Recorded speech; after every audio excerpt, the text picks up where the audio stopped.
What up? T-Bob here. And Jake as well. And look at you. You done stumbled upon little OTB Saints, where we bring you all the latest black and gold coverage. Who are the Saints going to draft? Who's going to be their quarterback? What does the salary cap look like? All that information and more.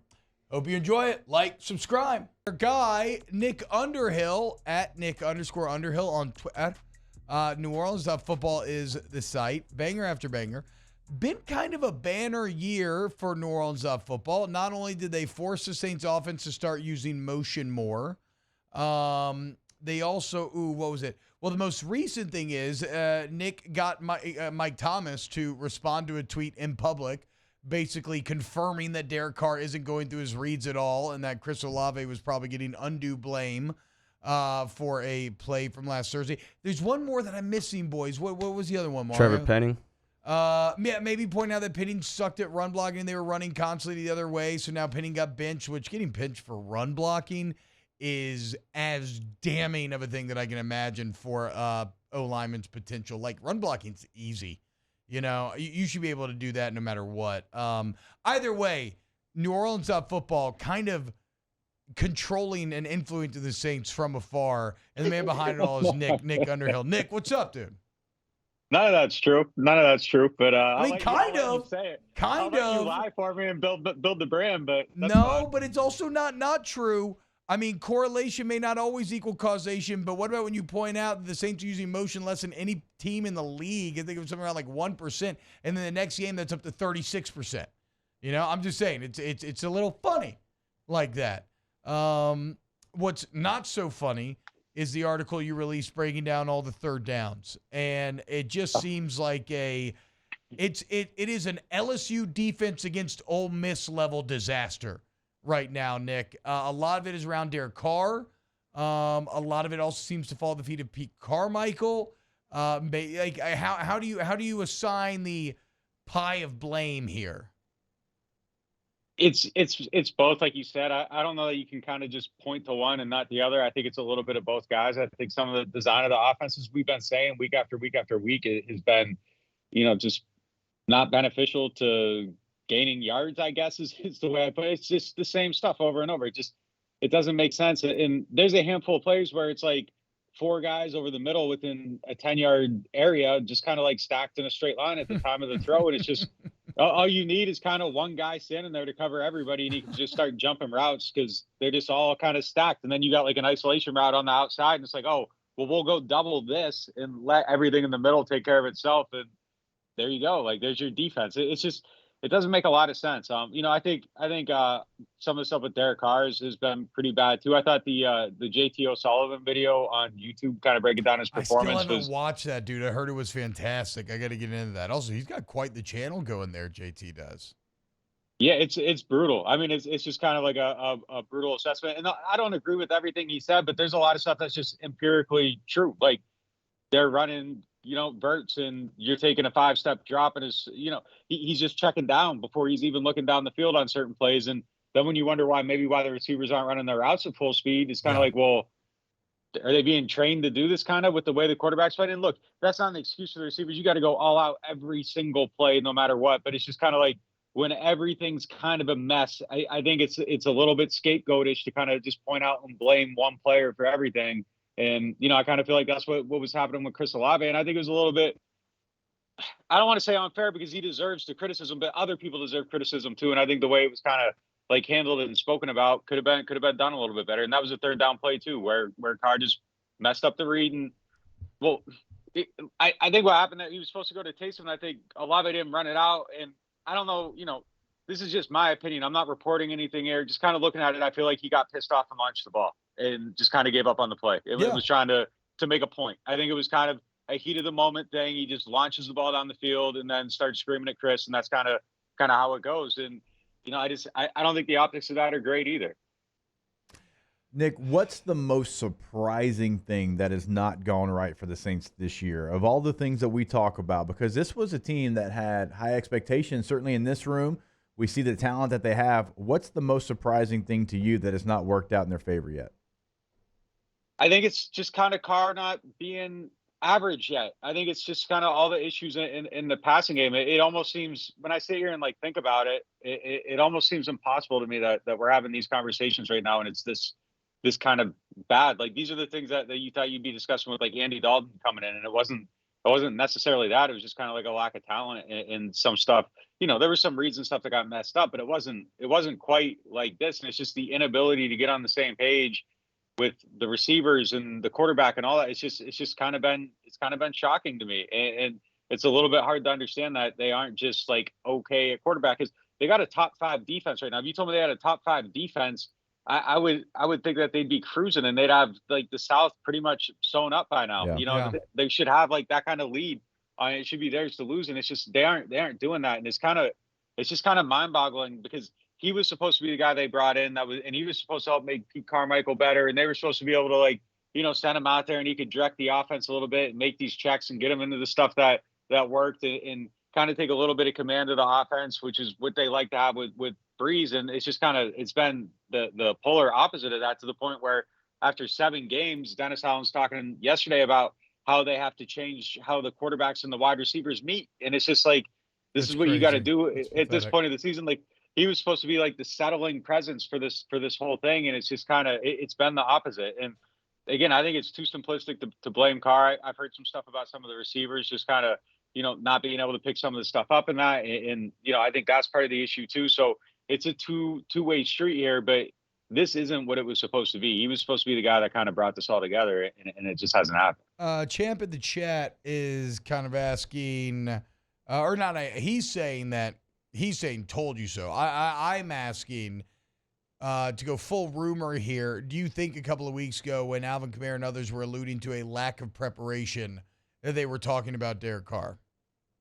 No, I don't think so. No, I mean, Alvin even specifically said he started naming numbers of guys that prepare him for, was one of them. So okay. I don't think it's a lack of preparation there. I think Alvin was talking to some of the guys on offense. I think there's probably I don't think it was just limited to players either. I think it was just kind of everybody in the organization, whoever kind of that message hit. I think it kind of went to him a little bit. And 2 weeks later, Alvin's kind of just talking about game planning and stuff too. So I think it's just I just think it's general frustration with the organization top to bottom when he made those comments. And you're married, Nick. I mean, you're married to Derek Carr, knowing what his contract is, knowing kind of what you have behind him. I mean, this isn't something that's going away. So what do you do? I didn't know where that was going at first when you said you're married and stuff. I had no idea. He is married. I mean, technically, yeah. No, they are. There's nothing you can really. You kind of got to make it work out. So, like last week, when T-Bob's like, "Is it time to start Jameson?" I'm like, "Nah." Like, it's just because they can't. Like, they can't do. You can't go to that move yet. I don't think. I think it would be a complete disaster. You got to figure this out. You got to find a way to make it work. And as stupid as I feel saying this, like, I still think that there is. Like, I still think that the stuff we believed before could at some point come to fruition and things settle in. And I've been talking to people, and they said like Carr's first year in a system kind of like always goes like this, where it's just like really tough to get it going, and then things settle down at some point and you get it going. Hopefully that's the case here, but like, man, they're about out of time. Oh, at this I was about to say that rings pretty hollow right now, Nick. Just wait another year for Derek Carr. Yeah, it's about to be November, and you're trying to figure out how to make your quarterback fit. It's kind of impossible at this point. But yeah, if this doesn't work, they're kind of screwed a little bit. Like, I don't know what you do. I mean, I guess you got to hope that it's bad enough that you can draft a quarterback that can make a difference. I mean, that's really the only way out of it at that point, because you kind of got to pay them, and it has to work. I mean, there just really isn't a plan B at this point. I mean, imagine drafting a first-round quarterback. One day the Saints will do it again. I think 50 years is a long enough time. Like, I think probably after 50 years we can go ahead and justify another first-round QB. I mean. And that's wild. I mean, it doesn't even sound real. Nick, what about so depressing fact of the day here on Off the Bench was Jake finding out that Dennis Allen, what is it, Jake? 9th worst winning percentage in NFL history as far as head coaches. 9th worst in NFL history. I sit here and I clown Josh McDaniels almost daily. Where's McDaniels on that list? 31. 31. Adam Gase is 38th. Adam Gase is 38th. The Saints could have had Doug Peterson, a Super Bowl. What drugs did we all take to convince ourselves that this was a smart move? It feels insane now. It does, but look,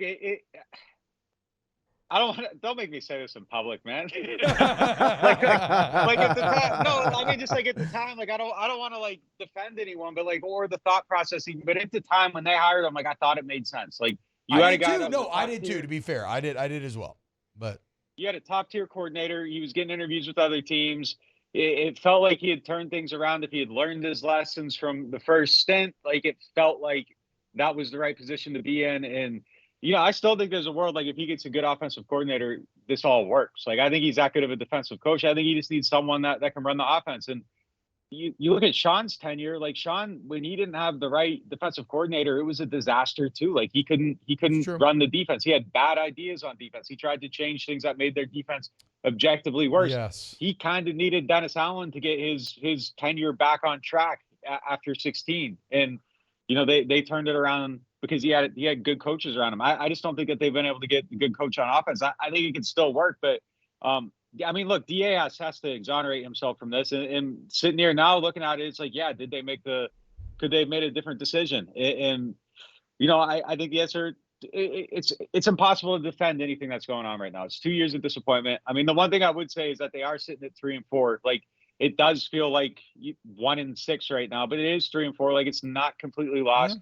They aren't going the right direction though, so it feels much, much worse. But they got to figure it out quickly. And yeah, I mean, you look Doug Peterson. He was someone that maybe should have been a more serious candidate. But I can't sit here and say that I think the thought process to hire DA was crazy because like I legitimately truly thought at the time like, yeah, like this is the right idea. And every time you got an interview going somewhere, it was like, damn, like if they lose this guy, it would be so bad for the franchise. And if you're kind of thinking about someone that way, I don't know, like it makes sense to me to give him a shot because if you do let him out the building and he did learn those lessons and he becomes a great coach, then they're idiots and you're talking about him like he's Dan Campbell. Plus, because he actually coaches the side of the ball too. And then you're just an idiot for not seeing it. So it's kind of like you saw the potential. You kind of got to find out. And you can always fire someone and hire someone else and fix a mistake. But if you let them leave, you can't fix that mistake. Yeah, no, I mean, look, it's again where I agree with you. Like at the time, and I agreed with you at the time, there were a lot of good sounding reasons, but I'll be damned if it doesn't just feel like we were wrong. Oh yeah, I mean, no doubt about it. Just flat out wrong, and there's nothing wrong with that. I mean, that happens. You try to make these calls, you're trying to look into the future, and you can logic your way into a lot of things. But I feel like I tried to logic myself into thinking that this skunk don't stink, but it smells pretty bad from where I sit right now. Like you said, though, it's 3-4. It's the NFL. You're only a little bit of a heater away from getting it fixed, so maybe let's inject a bit of sunshine, even though you may be hesitant to want to do so. What reasons are there for maybe hoping that the offense can get this figured out? I don't think there are any, man. Yeah, I don't. I mean, is Trevor Penning done? Does Trevor Penning never even like play? Like what? It's just crazy. I think they're going to try to find a way to get him in there. But like, yeah, to answer the question before, like, I don't know. Like right now, it's kind of like if you start talking about things they could do on offense, it's like you're the guy that goes out and golfs 90 and like, man, it could have been a 78. Like, no, dude, you shot 90. Like, you got to believe that you shot 90 and you got to do the things to fix it. So that's kind of where they're at. And that's the thing. Like after this last game, like the story I wrote is that them kind of coming back is probably the worst thing that could have happened to them because it allows them to sit in place and kind of think like, we're a missed field goal and a drop pass away from being 5-2. And it's like, you aren't. Like, you look at it the other way and you're that close to having one win, no wins. Like, that's just kind of how the NFL is. But unfortunately, like, we've heard that thought process too many times out of that building. We're like, like, man, we were so close to this and that. And it's like, yeah, like you had the double doink in London last year, but like, what does that really change? So I think they got to show us, like, there is no reason to believe in anything. There's no reason to have hope. There's no reason to think that like anyone's going to turn anything around until they actually do. It's been 2 years of this, and kind of the benefit of doubt, I think, is long gone. Yeah, it should be at this point. So, yeah, I have no reasons for sunshine. Like my forecast is clouds and rain right now until something else shows up. I mean, so they've toyed with a couple of different ideas on the offensive line, then actually gone out there and done like Andrews Pete playing tackle or whatever the situation might have been. Like, can Trevor Penning kick down and play guard? Like, I mean, he's a first-round pick. I mean, we've seen him at times, be a little bit of a mauler. Now, it's certainly not been consistent. I mean, can they do anything with him to get him on the field? I mean, you have a first-round pick that's sitting there watching guys play out of position. I think that's probably something that ends up happening over the offseason next year or something, man, if he ends up a guard, though, like that's kind of like an abject disaster at that point. Like you traded that pick. It's for Robert a guard. Gallery from the Raiders back in the day. Well, and when you they got took him out of Andrews Pete Iowa. again. and you got rid of Teron Armstead. I mean, you try like and you've never recovered from that. Yeah, and it's just you made a trade for a guard like that. That's just such a horrible result. Like I don't want to. I kind of hope they don't fold on it this quick. Like I think you kind of got to go through an offseason to see where it is, and then at that point, if that's where you're at and that's what you got to do, fine. Like okay, but man, that would just be such a complete disaster. And I don't know if he has the skill set to do it either. Like he just I don't know. I don't really see anything there right now that says he should be on the field. The last time we saw him, he was coming off the bench. He came in and gave up like 10 pressures. I mean, that's a tough situation to come in off the sideline after you've been benched. Your head might not be in it. You're a young guy. Like, I get it. But I don't know, man. If he has to move there, that's such a bad outcome. They already had it happen with Pete once, like twice drafting a tackle that can't play tackle. That's kind of like a damning position to be in. It is. Yes, I agree with everything you said, but it's also, would you rather a first-round pick play guard or a first-round pick watch? Yeah. Yeah, no, I agree. Get something so out it's of it. like your pride takes a hit. It sucks, and we know NFL GMs are the most prideful people maybe in sports, but like just sitting there and watching Andrews Pete get run by time and time again. I mean, so speaking of personnel decisions, though, Nick, is it crazy to kind of be upset with the kicking decisions? I mean, Groupie and Headley just don't seem to be doing well. Headley right now is averaging 4.05 seconds of hang time per punt. The next guy above him, that's the lowest in the league, lowest number in the league. Next guy above him is at 4.3 seconds. I mean, it's just God, that's an it's eternity. A drastic. Yeah, you aren't even in the same vicinity. And then you keep scrolling up the list, and there's Thomas Morstead sitting at 4.65 seconds, having one of the best seasons of his career. And it's just like you knew he was injured. Maybe you shouldn't have rushed him out of the building that quickly. Wow. And look, hang time isn't everything, but like even his average is bottom 3 in the league. I think his net is bottom 10 in the league, and they've been covering these punts like fantastically. That's the only reason they're getting away with this right now. But you hit a 39-yarder with the game on the line. I at least, and I'm shocked. Like the easiest thing they could have done to show like action this week, and maybe they still do it. There's a couple days they're off today. Maybe they can do it tomorrow when they're back at work. Would have been like to bring in punters and kickers to at least just visually tell some story of like, okay, we aren't sitting still. Like we're doing something.